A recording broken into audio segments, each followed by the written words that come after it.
మరియా యేసయ్య చెప్పింది వినాలనుకుంది, మార్త తాను చెప్పింది ఎవరు వినాలనుకుంది? ఈ రెండింటికి తేడా ఉందా లేదా? ప్రభువు చెప్పింది మనం వినాలా, మనం చెప్పింది ప్రభువు వినాలా? చెప్పట్లేదు కొంతమంది. Very nice. మొదట చేయాల్సిన పని ఏంటంటే మనం ఆయన చెప్పింది మనం చేస్తే ఆ తర్వాత మనం చెప్పింది ప్రభు ఏం చేస్తాడు?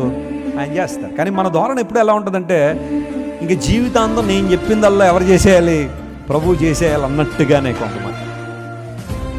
ఆయన నా మాటలన్నీ వినేసేయాలి, నేను ప్రార్థన చేశానంటే ఆ పని అయిపోవాలంతే.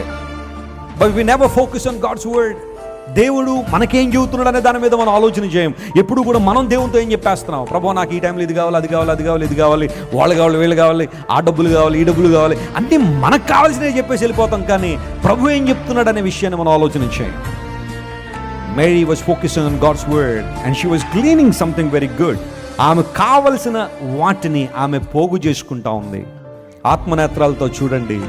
ప్రతి ఆదివారం కావచ్చు, శుక్రవారం కావచ్చు, దేవుని మందిరంలో మనం ఇలా కూర్చున్నప్పుడు దేవుని సేవకుల ద్వారా అందించబడుతున్న వర్తమానాలు వింటూ ఉంటే you are gleaning something good for your life. నీ జీవితానికి శ్రేష్టమైన వాటిని మీరు ఏం చేసుకుంటున్నారు చెప్పండి? పోగు చేసుకుంటున్నారు. అలాంటి అనుభవం మనం రావాలి.